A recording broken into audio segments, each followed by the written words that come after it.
We live in a world where living with anxiety, depression, and mental health issues is becoming increasingly prevalent. How do you live in the tension of the reality of those things and the hope of Jesus Christ? We're going to be talking a little bit about that today. Welcome back to the Finding Something Real podcast, friend. I'm your host, Janell Wood, and this is my co-host, Lizzy. You are listening in for season 7, where we talk with young women from various backgrounds about their faith journeys and allow them space to ask some tough questions about God and Christianity. And today we're recording an episode for Lizzy here. I highly recommend listening to some of the prior episodes that we've recorded with or for her, where Lizzy, you've shared your story and questions. So before we dive into this conversation, here's a short clip from that first conversation together. I just feel like everyone else is living their own life. And I'm just not sure how I'm supposed to fit into this puzzle that we are as humans. I think my whole life, I am in a lot better place now. Not like I was in a dark place. Calm down. But just when I was younger, to be honest, I've never really been that popular. And it was something I really wanted to be when I was younger. And I understand that popularity isn't everything. And it really only matters. You don't need to have a lot of friends. It just matters the few that you do have. And your connections with them. I'm not necessarily a good Christian girl. And so I don't necessarily feel with a lot of the Christian people, they're not telling me with their words, but I feel implying that I don't belong with them, but I also don't belong with a lot of other groups. And so it's I don't belong to every group, but I don't belong to any one group. And so it's just and life isn't groups. I understand that, but it's just a sense of feeling lost all the times. So Liz, you're back today. How have you been? Good. What have you been up to? I'm doing VBS this week. Yeah, you're helping with Vacation Bible School? Yeah, I'm even repping the shirt, but I'm are you? Cold, so I'm wearing a blanket. Lizzy, I'm really glad you're here because we have a special guest. But before I introduce her, I wanted to share a couple things. So a few months ago, a young woman that I love very much, who herself has been struggling with a lot of mental health stuff over the past couple of years, she shared a post from this profile I'd never heard of before on Instagram. The Confetti Cake Project. The graphic was super cute. So I went to the page profile and I saw something like, Jesus cares about your mental health, and a bunch of content designed to encourage young women. So I was immediately intrigued because this podcast is for young women and for people who love them. So I was like, hey, somebody's talking about something I'm interested in, speaking to the same demographic that I'm trying to talk to.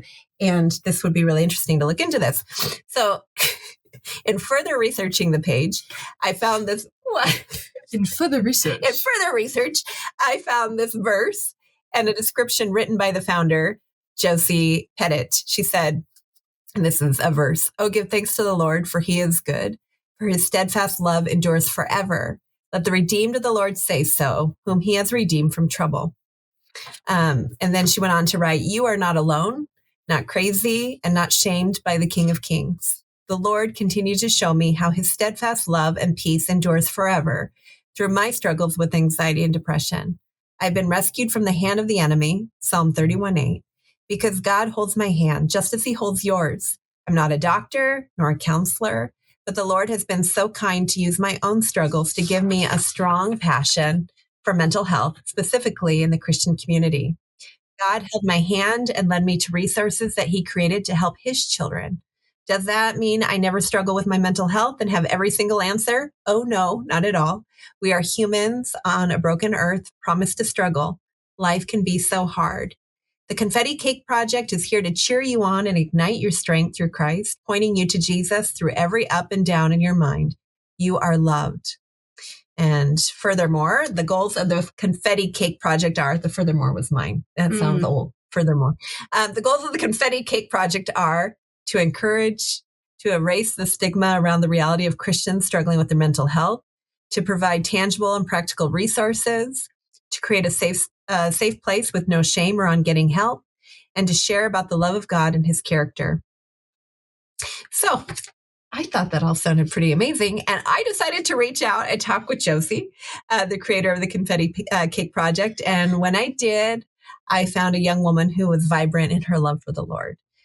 So I said, "Josie, will you come on the Finding Something Real podcast? And she said yes. So Josie Pettit, welcome to the Finding Something Real podcast. Thanks. Thanks for having me. I'm so excited. I'm so glad you came on, and shout out to my beautiful friend and exchange daughter, Nora, for pointing me in your direction, even if she didn't know she was doing so at the time. Josie, will you tell us a little bit about your faith journey and where you've been? Yeah, I grew up in a Christian home, and we went to church every Sunday, all the things, but obviously, I was a little girl, never really understood it. I was baptized for my 7th birthday. I think it was 7th, either 7th or 8th. My mom knows. But I remember I was baptized for my birthday because I was always like, I wanted to do the right thing. And I thought the right thing was following God and getting baptized. I'm like, oh my gosh, sign me up.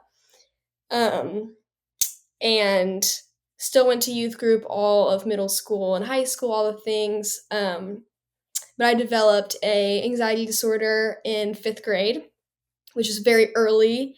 Usually people say, oh, like I started getting anxiety in high school when friends started leaving. But I remember having my first panic attack in 5th grade and not knowing what was happening. And like I went gluten and dairy free for a year. I got glasses. I used to throw up all the time, and they just thought it was like that I was just allergic to food. They thought that like I was allergic to something. We haven't found it yet. And later we found out that it was anxiety. And because mental health is always looked at last, it's always the last resort. But I always just kind of thought that if God is the Prince of Peace and God gives us all this peace, then I must just not know him. I must just, I guess he doesn't really care about me if I feel this. So I just stayed in my hole. I didn't really tell anyone. I was struggling with it. I went to therapy, but I didn't tell anyone. It was like sworn to secrecy. Like no one knew. And then going into I even did like, I usually don't tell people this, but it's because I was thinking about it on the way, like to my house, like to be on this. And I was like, the reason why I don't share this is because I feel so much shame. And then I'm like, well, shame isn't from God. So that means I probably should share it. And I just was thinking, like, we didn't just do like the talk therapy, like, we did all types. Like, we tried to get this out of me. Like, we legit, like, I was a 10-year-old, like, having panic attacks. I couldn't go to school. Like, I was sick all the time, and we didn't know why. We even did like that therapy of like energy healing where I would like lay on a table and they try to get up energy out of me, and crazy. And crazy enough, it worked until I rededicated my life to Christ in 8th grade. And then that energy healing stopped working because I had Christ in me. And Christ's power was now in me. And that didn't mean that I was never going to struggle, but it meant that now I had him on my side and I didn't need to use the new age type healing stuff that I didn't even know. Like, I didn't know any better. I just thought, like, me and my parents were like, I mean, it helps war victims. I guess it can help me. And it ended up like, yeah, it worked until I met Christ. And then Christ was like, no, let me do this. Let me do this. And so that's when my faith journey really began, was 8th grade on. I was a leader in my high school, like was the chaplain of my high school, loved the Lord, fell in love with the Lord. But I still I was a high schooler that didn't have sleepovers. I was a high schooler that never went to one church camp. I was scared to leave my house. No one knew. It was like, oh, we'll go to Josie's house. We'll go to Josie's house for sleepovers. But no one knew why. They just thought like, oh, it's because she lives on a lake. Like, no, it's because like I won't leave my house. But like I wouldn't tell anyone.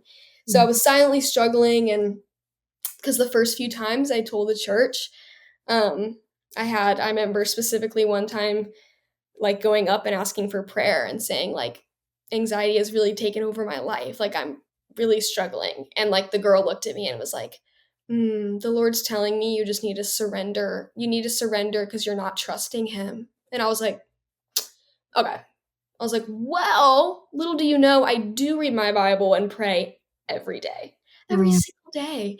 So I don't know if it's that right now, because I can promise you that I've surrendered my trust to the Lord, and he knows that. So like, just crazy stuff. I'm like, okay. And then in going into my senior year of high school, like seriously, it was the closest I've ever been to the Lord. I was interning at my church. Like, everybody thought that my life was perfect together. I had the 3-year relationship boyfriend. I did the prom queen. I did all the, the things people were like, she has it together. Captain of the lacrosse team. And then I went on a family vacation and my brain snapped. Like, literally snapped. It was a chemical imbalance and my brain fell so hard. And I was like, I remember I woke up in the morning for the flight and my body was like physically ill. And I was like, I don't know what to do. Like, I can't get on the flight. Like, I don't know what's going on. And I did. We went there, and the whole trip I was severely sick, shaking the whole time, like couldn't get much out, couldn't get a lot of sentences out, throwing up my food. Like, I just was like, not, because when you're mentally ill, it makes your body physically ill. And I just remember like staying up all night long, not able to sleep, just praying and being like, why won't you take this away? Like, I don't get it. I just want my story to be everyone else's. I want to be able to get up on stage and say, I trusted God and he took away my anxiety. Why aren't you letting my story be like that? Like, isn't that a better story than anything else? And he slowly held my hand. When I got back home, my parents were like, you're going to therapy, and if they look at you and say you need to be on medication, that's what you're doing. And then me, because I still thought it was wrong, I was like, fine, I'm going to do this to obey my parents. Like, I guess I'll just obey them. Like, and the first counseling session, she looked at me and she was like, sweet girl, like, there's a reason why you had your first panic attack in 5th grade. Like, I think like there's something in there. There's something like, and she asked about my family history and like generations have anxiety. Like, so it's not just me. And so she put the science behind it, and she was like, and she was a Christian counselor, amazing. I saw her this morning, like, and I got put on medication and I continue to go to counseling and got biblical healing and all the things. And we saw like chains break. And my friends like didn't recognize me. I go to a school in a different state now. And I worked at a summer camp all summer last year in Texas. And I literally used to hate camp. And the Lord has just used his resources, because everything on earth belongs to him, to heal me. And when I say heal me and deliver me, I don't mean like, oh, I'm perfect now. Like, I had too much coffee this morning and was shaking. I'm not, like, people think that when they say like, oh, I've been healed and delivered, like, yes, the Lord's delivered me from the hand of the enemy. That doesn't mean sometimes I don't struggle. Like, I still get those thoughts and I still struggle, but the Lord's been so kind to show me that he does prepare a table before us, and that he wanted my story to be different. I wanted my story to be one way, and he was like, hey, actually, I have bigger plans for you, because we got enough people getting up on stage and saying they were miraculously healed. Let's get up on stage and say that you're still fighting. Like, so that was kind of a lot, but that's like my story with that and why I'm so passionate about it, really. Yeah. Well, thank you so much for sharing all of that. I know it's hard to share some of that. I mean, what do you think? Yeah, no. I like the idea of I'm still fighting. I think I like that. Yeah. Well, and you're 20. You know, I was 21 when I had my first panic attack. Really? Yeah. Did I ever tell you that? No. I don't talk about it very often, but it was interesting because I recently was talking to a young woman who was struggling with anxiety and paralyzed by it, in certain ways. And I could see so much of my past. I remember going through a lot of that. And, everybody's anxiety looks a little different, but, I was always anxious as a kid, very OCD, obsessive compulsive, always had to check things. Yeah. And, I still check things occasionally and unplug things like the oven or curling irons or like I unplug the toaster all the time, and I have to mitigate it. I know when I travel, I always sit on the aisle because I always know I can get out. I had this feeling of trap. Some of it runs in my family. Some of it I was telling you before we pressed record, I was listening to a sermon by Timothy Keller. In fact, we'll link it in the show notes because it was so good. But he was talking about, a weary soul. So that's why I was listening to it. It wasn't in preparation of this. I just was like, oh, I feel weary today, Lord. I'm going to listen to a sermon by a pastor I really like. I listened to him and it was so good. But he was talking about exactly what we're talking about today, which is this Christian view of mental health and all these different components and layers to it. It's so easy to, he didn't use the word compartmentalize, but to become, I think he used the word reductionist, to say, oh, it's one thing. It must be a sin thing. Yeah. Oversimplify, which is what our world does, right? It's or it's, there's no guilt and shame. You have nothing to be guilty or shame for. Well, we all fall short, so it's there's all this nuance in it, and everybody just journeys a little different. In the middle of that, how do we come to Jesus with all of it? Are you saying that we should feel guilt and shame in life, or are you saying that we should feel guilt and shame connected to anxiety? I think what I'm saying is that guilt and shame is part of living a life here on a fallen world, in a fallen earth. And it's not, there's this great book about shame. I was just reading it recently, but I can't remember the name of it. But it talks about how shame is so powerful and it's something we don't identify very often.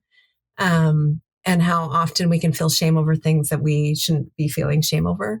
But actually, shame can also be used as a powerful tool that God uses for us to come to Him. And so it's something where we need to be aware that no matter what, and it's a human experience of saying, oh, I don't feel like I'm enough. Well, that's part of the fact that we're not God. We're not God. We need Jesus. But we can't live in that. We can't, because none of us can live with the weight of shame and guilt, which I love what you're doing, which is saying, hey, we're not going to live in this. Let's point to the Lord. Which kind of gets me to that big question that we were talking about before we started here, Josie, because I think the church has traditionally, we've done a really poor job, and myself included, it's like the Tim Keller thing, oh, it must be a sin problem. You must not be surrendering it, how do we take a more bigger overview of that? And is the response the same, do you think? Is it always, let's talk about the confetti cake part of this? I mean, what do you think? Yeah, it's funny because my dream job would be to go around to churches and speak to the congregation or speak to the leadership and teach them how to care for people that are struggling with their mental health in the church. Because I just think it's so, what Lizzie said, it's oversimplified. And in the same way that in the same way that if one of your congregation members gets diagnosed with cancer, are you going to look at them and say you must have done something and God's punishing you? You would not say that. And if you said that, that wouldn't fly. But because you can't see the stuff happening in people's minds, you just look at them and say, well, I've been sad before and I went on a walk and it went away. So maybe you just need to go on a walk, or maybe you need to read your Bible, because last time I was sad and read my Bible, it went away. Right. And it's well, okay, but do you know what depression is? Do you know that there's real illnesses sometimes, and sometimes our brains are predisposition to these things. I think that, which I'm not faulting anyone. I'm not I didn't create this page out of spite, being oh, I need to tell the church. I love the church. It's the bride of Christ. I totally love it. But I do think that, like, just like we all sin and fall short, I talk about things I'm not educated on sometimes, and then I have to go back and be like, ooh, I probably shouldn't have said that because I don't know. Like, I don't know. It'd be like me trying to talk about politics right now when I don't know. Like, I don't know. I didn't grow up learning about it, so I don't know.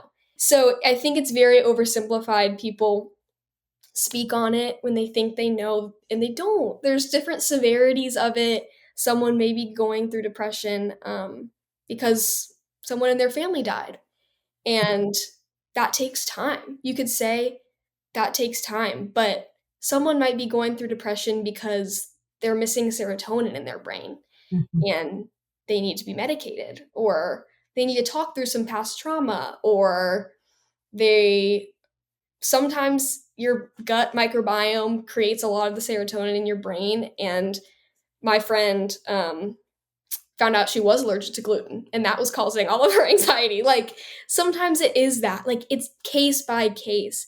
Just like if someone has cancer, you're not gonna prescribe the same thing for everyone and say this is what caused it. Oh, you have lung cancer? You probably smoked. They could say, I've actually never smoked, I just got lung cancer.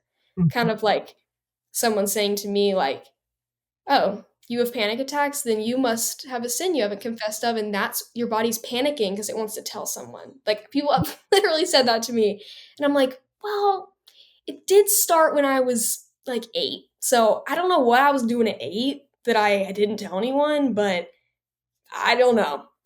Yeah. So, but it is hard because I'm here to serve God, and we're all here to serve God, and we're here to make Christ's name known. So there is a tension between, like, okay, sometimes sin is involved. Mhm. Totally. Sometimes sin is involved, and it's something that we need to confess, but we need to have the big thing I've learned is having confidence that the confession is enough. We aren't, it's not a works based faith where I have to keep confessing over and over and over. Like, well, you do. You do have to keep confessing over and over, but it's not, God's not going to say, like, he's not, I'm like, I've said, Lord, forgive me of the sins that I don't even know I'm doing. He's not going to Mhm. sit there with his finger being like, you haven't talked about this one thing yet. Like, I'm waiting till you bring this up. I'm waiting until you, like, say this is the thing you're dealing with. And I'm like, God, I don't even know what it is. Like, when I'm in that deep agony of, like, God, I feel this and I don't even know why I feel it. God's not sitting there like, I'm just waiting till you understand the one thing and then I'll take away this feeling. And I think Mhm. that's what a lot of people think, that it's like God's sitting there with his finger being like, I'm just waiting until you say that one thing. And you're like, I don't know what it is. Like, I don't know what it is. So I, and I don't know if that made sense at all. Yes.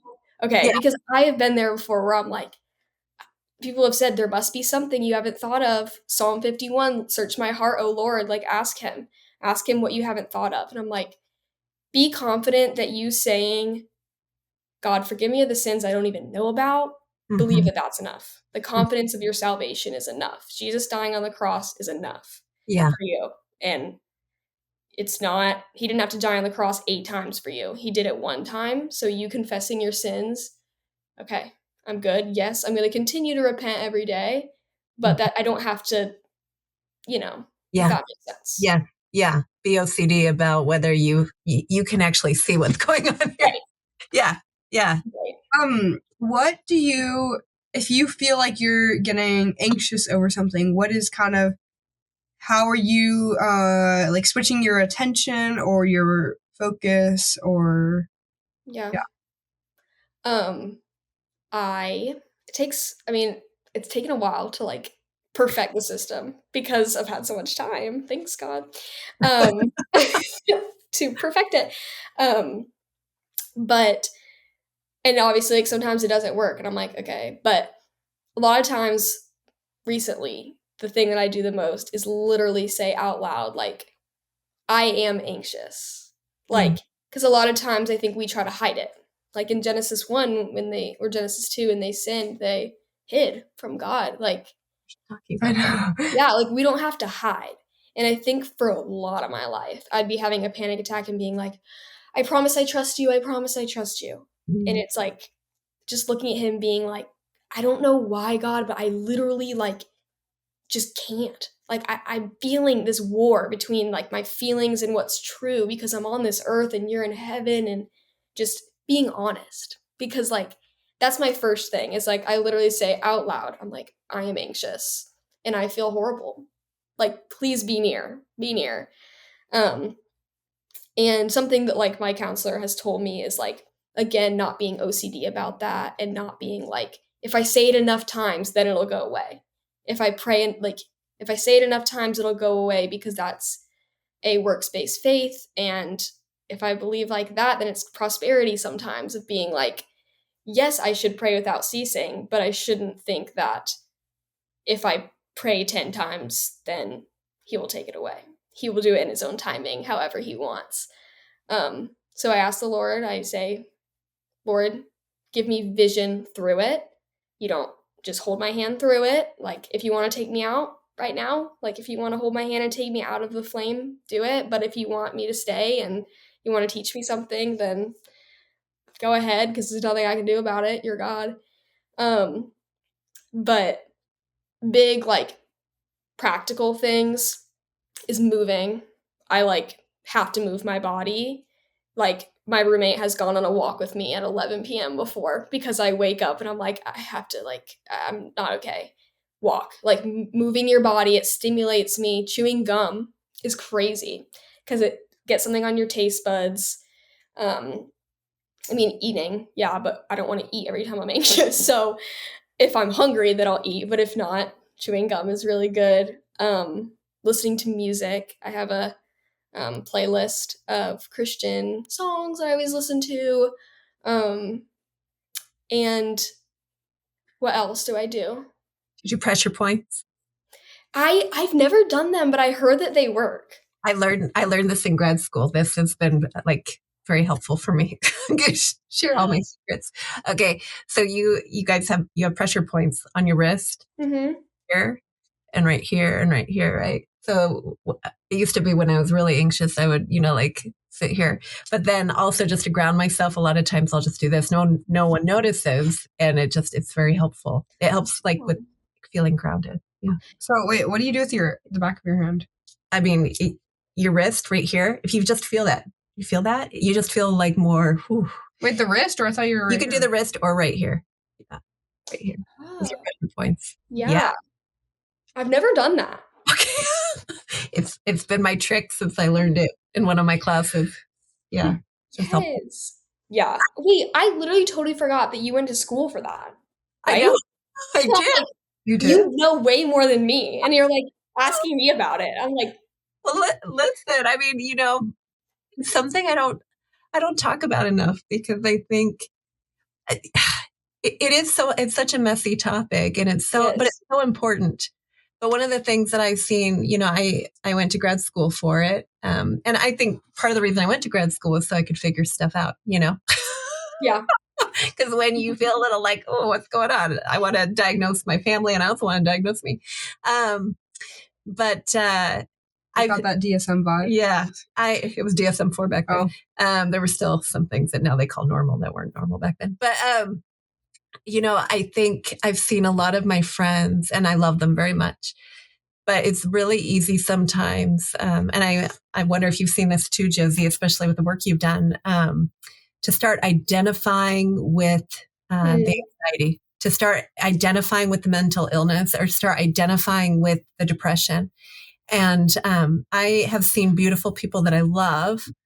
We may have even talked about this in our conversation privately, but who will wear this cloak of, this is now who I am. Oh, I was trying to figure out where you're going.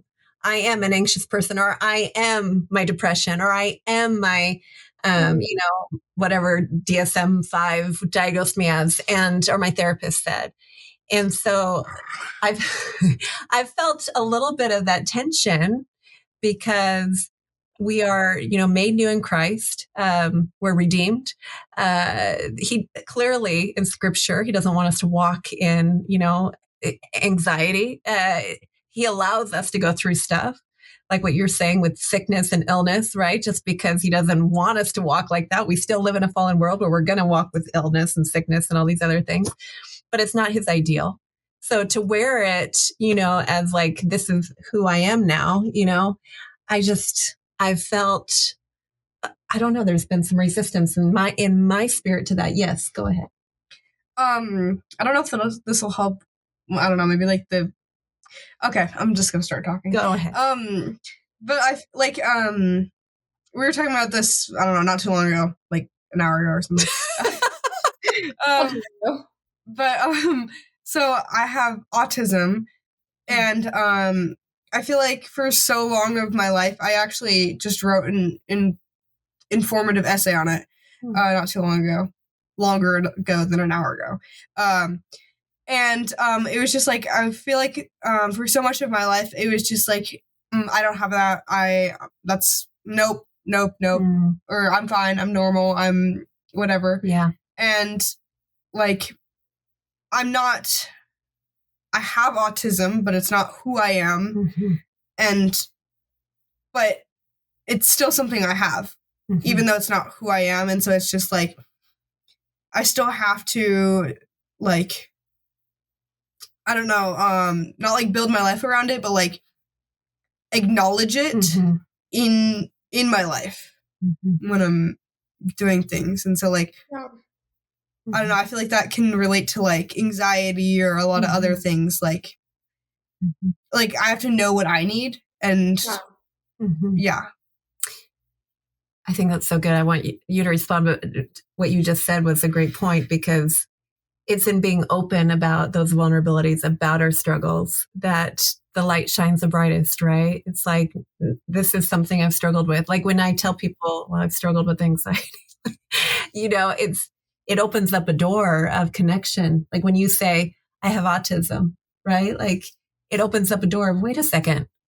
You know what I mean? Like people feel like, whoa, I feel seen too. Go ahead, Josie. Sorry.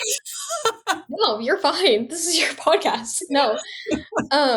Thank you, Lizzy, for sharing that, because I know that takes a lot to share that and like be honest, because I get it. It's hard. And that's something I've struggled with so much is, okay, like, do I wear this identity of like anxiety? Because like that's what I've been diagnosed with. And then I'm like, no.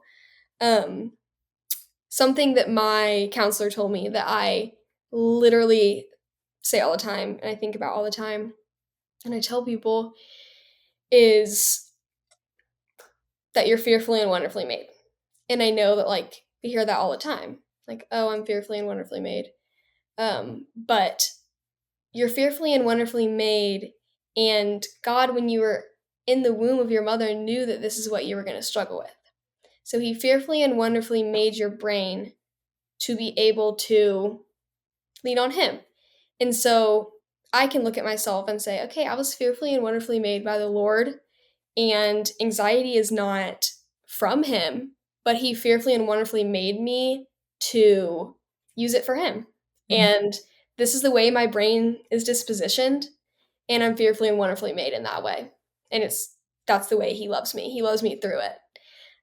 Not saying the Lord knit together the anxiety in my brain, but the Lord knit together me and knew this was what I was going to struggle with. So he fearfully and wonderfully made my brain the way he wanted it to. And I'm not sure, like, because I know I've heard, like, there's different, like, views on that of, like, it's from the enemy, like, it's sin. Like, anything that's not perfect in you and perfected is sin. So why would I say I'm fearfully and wonderfully made if it's sin? But it's because the Lord can use things like that for good and turn graves into gardens, which is great. You heard that song? Yes, I love it. But yeah, I struggled with that a lot in the fall, and I had to really just strip myself into like, my identity is Christ. My identity is only Christ, and when I make this Confetti Cake Project, I cannot find my worth in anything but him, because I realized a pattern of basically like when people would talk about mental health in the way of just kind of, it's not real and it must be a sin, you must have a demon in you. um I would get like personally offended. I'd be like, don't talk about it like that. Kind of like, I mean, that's how people are when they're passionate about something. It's like if someone like tells you that they hate your mom, you're going to be like, "Oh my gosh." Like, but I love her. And like that's how I am with anxiety. It's like someone's like, "That's not real, it's stupid." And I'm like, "Wait." Like, do you understand? Like that's literally my first, I'm like, "Do you understand what it's caused me? Don't say it's not real." Like that, it's like I'm like defensive about it because it's my story. And so the Lord has done a really good job of like, I literally have to give it to him every day and be like, okay, like if someone comes at me, like they're not coming at me. It's not personal. Like it's not about me. So, kind of thing. But I will say it's hard because the world does push it. The world pushes anxiety is you if you have it. Um, but I know it's not me. And I know that I belong to the Lord, and um it's hard, but also he's been really kind to like rewire that in me and be like, it's not who you are at all. Like, and something you struggle with, and it's something that maybe you'll struggle with forever and maybe you won't. He gets to decide. So I just give it to him. I'm like, okay. So But what made you decide to start the Confetti Cake Project? And what, tell us about the name. Tell us how that. yes. I think it was like last fall or something. Well, starting off last summer, I like really random. I cold turkeyed my medication, and I was like, basically got to a point where I was like, I'm fine, I don't need it. And then I'm like, literally, that's not how that works. Like, didn't tell anyone. Like, I just was like, I don't need this anymore. I'm done. Last summer, and not a good decision. It was the enemy in my ear telling me like, "Oh, you trust God enough now, so you can get off your medicine." That was literally what I was thinking. I was like, "Oh, I'm way closer to you now, so I can get off this stuff." And then fell. I, like fell harder than I've ever fallen in my life. Went from anxiety to severe depression. Like it was like there's no hope for me. There's none. I can't, like this is it. Um and I remember when I was in the deepest parts, I was searching on Instagram for someone who was honest, and I couldn't find it. Like, I legitimately looked up Christian mental health, and I couldn't find anything. I was like, why are all these influencers on stage saying they defeated fear? Like, no, you didn't. Or if you did, tell me how you did it, because you keep saying you gave it to God. Okay, what does that practically look like? Like, what are we doing? And so I just was really discouraged. Like, I just remember being there and being like, I'm alone. Like, I'm actually alone. If anyone, like, I would be embarrassed to tell people that I went back on my medication because no one talks about it. I would be so embarrassed to have to tell like I know that this isn't true, but I literally thought of myself talking to Sadie Robertson and her being like, "You don't need medication." Like, and me being like, "Oh my gosh." Like, I was thinking about that and I'm like, she'd probably scoff at me. And then I'm like, no, she wouldn't. No, she wouldn't. But why is no one saying that? Why is no one on stage saying, I still struggle? We are those people because they're in the Bible. They're all over the Bible. So why aren't they up on our stages? So I just was thinking one day and I was like, I love mental health and I love the Lord.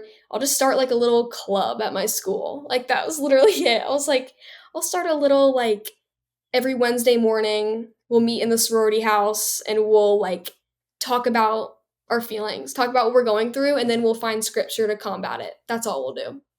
And so I started thinking about that, and then I was like, what do I name this thing?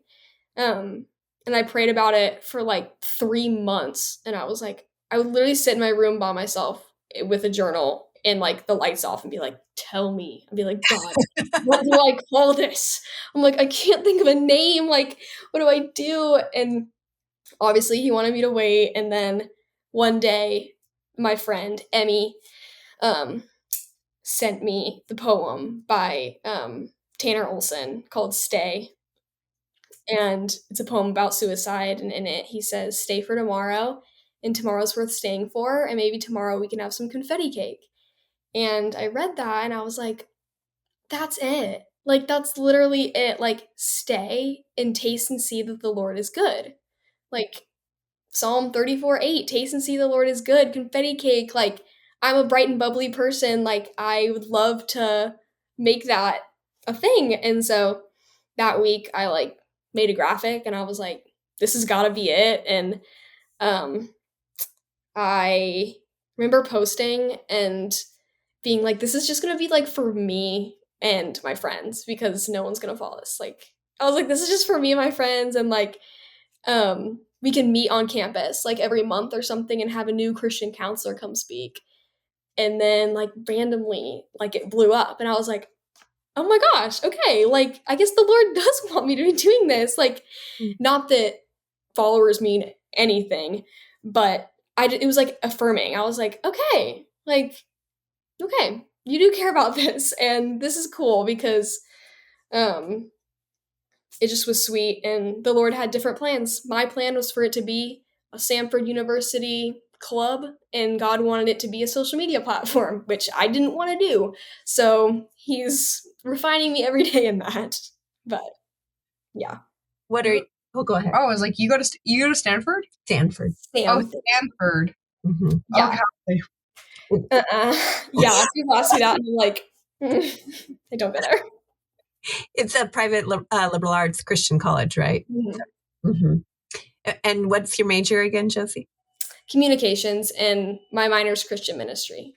See, my minor was communication. Yeah. Is that like the easiest one though? No. Like a little. It's so fun. It's a very fun degree. So fun. But my final was to write an essay about a breakup. So it's a little easy. 20 years ago, it was a little more rigorous. Uh-huh. I mean, my major was psychology. Josie, what do you hope will come of the project? Do you have a dream for the future, what you want to see happen with it? I do. And I've given it to the Lord. So I feel like silly saying it because I'm like, he can literally do whatever he wants. So, but my like ultimate dream is for it to be like a center where people can come and get counseling, and I'll be a counselor there. And I just like, I literally think of like a center with like a coffee shop in it for fellowship, and like a prayer room where people can go in all hours and pray. A big hall. You're thinking in person. Oh yeah. Yeah. Like in person, I'm thinking like have a big room in there for support groups. Support groups are so awesome. And people like think of support groups and think of like the weird movies where people in a chair and they're like, who else struggles? Me. And I'm like, no, like support groups can be so sweet. I would love to have that. And have male and female counselors in there, and have like a partner that also prescribes medicine if we think that someone needs it. And I'd love like bright colors all over it, and like I love for it to be a place where someone's like, I'm having a bad day and I'm just gonna go get coffee at Confetti Cake, whatever, and they can sit there and meet friends there and like hang out. And I mean that's my like goal, but I don't know if that'll happen, but I would love for that to be it. I love it. I love it. And then you'd be traveling around the United States, telling people about how to do better in connecting with people who are struggling with mental health. Yeah, that would be a huge dream to be able to go around and speak and be like we can treat people even better. Like, so who knows, but that would be awesome. I love it. I love that. I wish I lived in Florida. Help you do it. How would you like the church to respond to mental health issues? What are some tips that you have for the church? I know you love the church. I know you have a heart for the bride of Christ, but what are some things that you would encourage the church on? I think I was actually reading about it yesterday in this book that I have called A Christian's Guide to Mental Illness. And it's written by a counselor, a pastor, and a doctor. And well, I think the counselor is the doctor. I don't know. But it's super awesome. And in it, they basically have different things that they say to go by. And I wanted to like read some of it because I'm like, this is so good. It basically says that like people are afraid of mental illness, so they hesitate to help in church. And Christians make mistakes in their attempts to help people with mental illness, and it adds to their suffering. And it says, none of us are going to be experts in this field. No one ever is but God. So we want to show you what the church family can still do to serve people with mental illness. And it goes on to say that we should pray for each other is the first thing.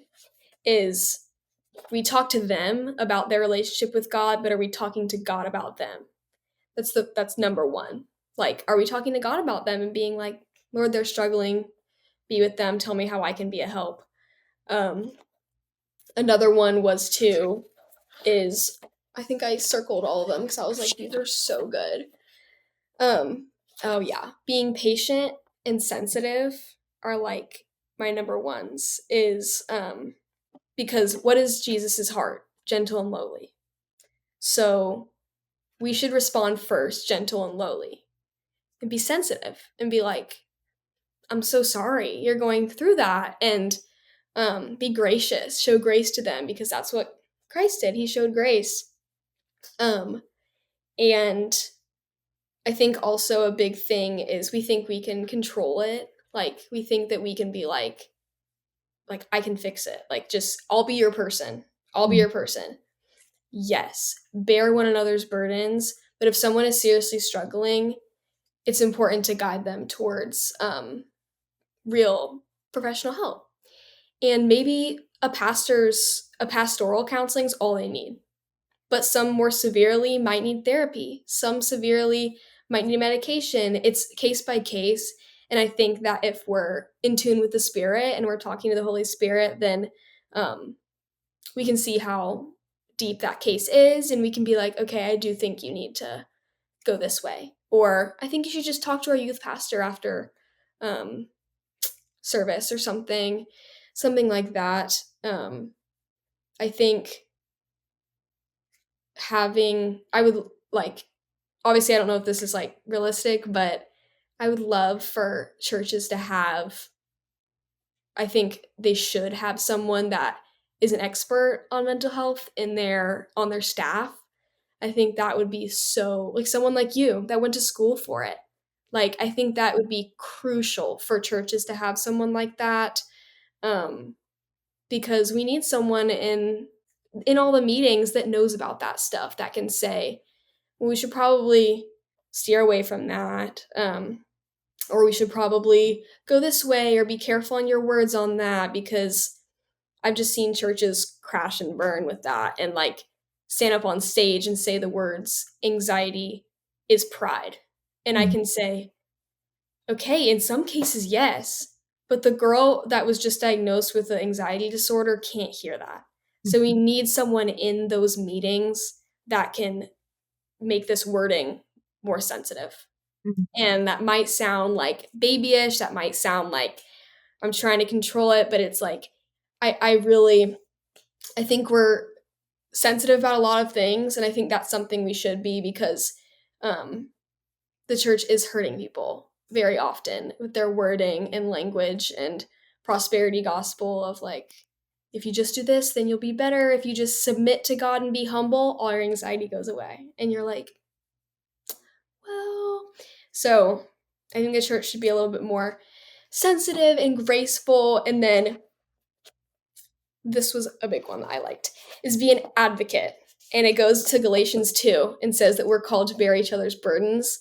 So let's encourage our churches to care for people that are dealing with mental health troubles, because they're also members of Christ's body, and provide information for them to raise awareness and acceptance.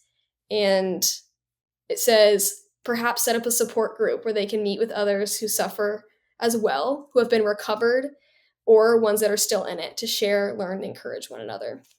So I think would be huge if churches had support groups, or just like they have like like singles group, like have like, I know someone that does betrayal trauma support groups, and so have something like that, um things that are available for people to be like, okay, like I am accepted here and I'm welcome here, and not feeding it. I don't think they should have a anxious Christians group, because that's not who you are. But having like seminars and being like, how can we take care of our mental health? Things like that. I think it should just be talked about more. Giving all the glory to God, not enabling people to keep suffering, but enabling people to be part of the church and feel like they're part of something, and feel like their struggle is talked about righteously, rather than just deemed as, we're not going to talk about that kind of thing. Yeah, I love that. I may have mentioned it when we talked before, but have you read Finding Quiet by J.P. Moreland? Mm-mm. Okay. J.P. Moreland's, kind of super apologist, kind of like deep theologian kind of guy, philosopher. But he wrote this wonderful little book about, his struggles with anxiety and mental health stuff, and about like how the church can do better, and how he was talking about medication from the pulpit one time, and how the church was like, he never got invited again. And Wow. what you just said about, support groups, and it is so prevalent right now. We only have time for a couple more questions, and this one wasn't on my list, but why do you think anxiety is so prevalent right now? Do you think that, well, I'll just leave it at that. Why do you think it's more prevalent than it has been? Yeah. I sound like my mom, but like phones. I know that sounds so lame, but like, I mean, I wouldn't have anxiety if I did. Like, yes, my brain is predisposition for that, but like, my anxiety started with separation anxiety, because if I couldn't see my parents' location, I'd freak out. Like, we are so born into a world that I can control everything if I want to. But back when people didn't have phones, they could say, like, I can't reach them right now. Like, I have no control over what they're doing. I'll send them a letter and maybe they'll see it in 3 days. Or, like, they don't have a phone, I can't call them. Or I'm going to drop my kid off at school and not know. Like they have to ride the bus back, or they have to ride their bike back, and I can't call them the whole time and make sure they're safe. Like, people can be in control if they want to be in this day and age. And taking away that control and giving it to God is so hard. I am the first to say it. Like, I literally said to my counselor this morning that, like, I was like, my brain is just predisposition to think if I'm in charge, everything will be okay. Like, that's just how we like think. And I think phones are huge on that, because we can do anything we want. So we think we're in control. So when that bad test grade comes in and you're not in control, you have a panic attack. When you look at your phone and Snapchat tells you all your friends are together and you're not there, you have a panic attack, because suddenly I'm worthless if I'm not with them. When 20 years ago, we didn't have that. We didn't have locations to see where people were. Like, oh my gosh, my mom's location isn't loading, she's dead. Like, panic. Like, that's just, so I do think the phone is huge. And I mean, we all know the first thing we do in the morning is check our phone, when like we're literally called to meditate on scripture first thing in the morning. So I do attribute that to some of our natural stress and anxiety. Is like, we treat our bodies way worse now than people did before. Like, the food we're eating, the screen time, all of overworking yourself. Like we live in a go, go, go society. No doubt that adds so much anxiety to the brain. It stinks. Like you have to like, we have to like alter the way that we live to be like, I mean, stress is normal, but to be like pretty stress free, we gotta alter a lot of things because we're so far from the truth right now. If you could tell like your younger self or someone else in the kind of the same situation you went through, what would you kind of tell them? Such a good question. Wow.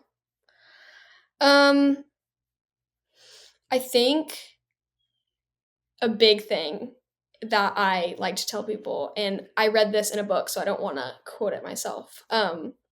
Sean Johnson from Red Rocks Church says this all the time, and it's that you're not crazy and you're not alone. And I think that's what I would tell myself when I was younger. I'd be like, you're not crazy. Because when you have those anxious thoughts and OCD thoughts and you're compulsively doing something because your brain's telling you if you don't flip that switch, then your house is going to burn down. You're like, I'm crazy. Like that's your first thought is, I'm crazy. There's no coming back. Like I'm never going to have a normal life. Like I can't think straight. And God's just looking at you and being like, you're not crazy. Like your brain is just broken. We're all broken. So join the club. Like every person on this earth is broken. So you're not crazy and you're not alone. And it's not shameful to get help because I wouldn't tell anyone. I would not tell anyone that I was getting help because, oh, you go to therapy? Something's seriously wrong. Like, that's what people still think. They're like, wait, what? And there's nothing wrong with that. A big thing is help is available. You're not crazy and you are not alone. I bet in elementary school, if I stood up and said, I go to therapy, I bet so many other kids would have stood up and been like, wait, I'm in therapy. I am too. Like, we don't realize the people around us that are also struggling. And I know that was a lot, but that is what I think I would tell myself. It's good. I tell a friend of mine, I've done this with a couple of really good friends. I wouldn't do it to somebody, but maybe to my younger self along the same lines. You're not alone and you're not crazy. You're not that special. You know, when she's like, oh, I'm so messed up. I'm like, you're not that special. We're all messed up. And your brand of crazy ain't no more special than mine. Like we all got something. In fact, I remember talking to a friend one time, just a really dear friend in the Lord and older than me, a woman that I really admire, her faith walk. And she was just like, talking about how, her life, and she's blind with something that today could easily be fixed with antibiotics. And I'm like, Crystal, how do you do it? Like, how do you walk through life or whatever? And she's like, Janell, we all have something. We all have something. Just like what you were saying, fearfully and wonderfully made. God saw it and he said, you know what? I can be glorified through this. It ain't that special. But that's so fun. I said that to a camper last year. One of my campers, like I think she was like 14, and basically was like her biggest struggle was that there's drama at school. And I'm like, I wish. I'm kidding. I was like, okay. But I basically was like, you know what this is showing us? That the enemy is not original, because I went through that same thing when I was 14. Like the enemy is just not original at all. He doesn't come up with original stuff because like I was in your shoes and I'm alive. Like I promise, like you are going to be okay kind of thing. Like crazy. It's all been done before. In fact, real quick, before I ask these final two questions, when I was talking to this young woman recently, we were talking about my journey with anxiety, and mine was different than yours, some different things. But I met my husband, and he was kind of like that, like, okay, like, Like, it was no big deal. And I remember thinking, what? This is a huge deal in my mind. You know? And that has been our MO. Like, I'm like, this is huge. And he's like, you're fine. It's fine. Everything's fine. Yeah. Like, really? How do you know it's fine? One of these days I'm going to die and it's not going to be fine, Brian. And then we get to be with the Lord and it will be fine anyway. All right. Josie, this has been really wonderful. Yes. And very joyful. I'm really grateful. If people want to find out more about what you're doing, which I'm sure they will, how can they find you on Instagram or on the webs? Yes, all the social media. Actually, not all of it. I just use Instagram. You can find me at Confetti Cake Project. And then we now have a website, www.confetticakeproject.org. And it has our merchandise on it that you can buy and stickers and a bunch of resources. Like I said, I'm not a counselor or a doctor, so it's basically like a pool of a bunch of different counselors and doctors that are all Christian, all of their stuff. Kind of like a little database, as you would say, for the Christian that struggles with their mental health. And you can email me at it's Josie at confetticakeproject.org, and I'll answer any questions you have. And the best way, honestly, to get a hold of me is DMing the Instagram because I'm always on there. For me, yeah. it works Yeah. for me. I don't respond to those emails very fast. I am still a 20-year-old girl that doesn't check that. But yeah, Instagram is the easiest way. But yeah, I would love if you guys followed, or even if you just come say hi. I am not here for followers or fame or anything. I just want to encourage people. So if that's something you struggle with, I'd love for you to see the posts so that they can bring you closer to the Lord. Great. One final question, and it's the final question for everybody on this podcast. So usually, do you want to read it? Would you want to read it this time? Yeah? Yeah, let me see. Okay. Get it here. It's this one right here. Do I read the whole thing? Yeah, go ahead. Okay. The Finding Something Real podcast is about a journey towards restoration, eternity, authenticity, and love. All things that can be found in relationship with Christ. Which of those, restoration, eternity, authenticity, and love, stands out to you the most in your life right now, and why? That's awesome.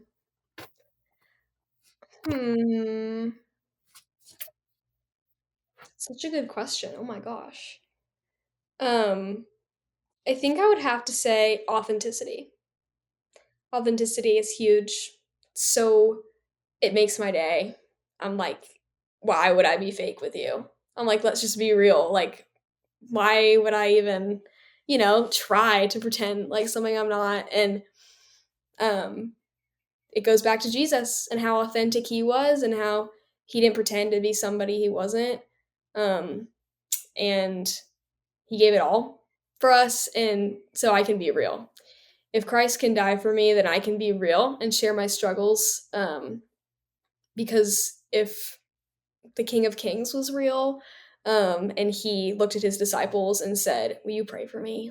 And he sat in the Garden of Gethsemane and cried and sweat blood, and he said, "God, I am not okay." Then I can do that. I can do that, and I can spread his name.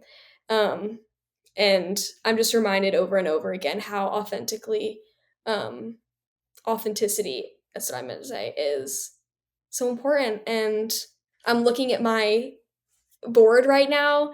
In a camp, they always give you 2 words that describe you out of my weeks working there. And my words were authentic and joyful. And I love just being authentic. And I think that's what the Lord's been teaching me a lot recently, is just be yourself and be who God made you to be. And all things will fall into place if you seek first the kingdom of heaven. And yeah. Love it. Yeah. Well, Lizzy and Josie Pettit, thank you so much for being on the podcast. It was really fun. We'll have to do it in person again sometime. Yes. Thank you so much. Until next time.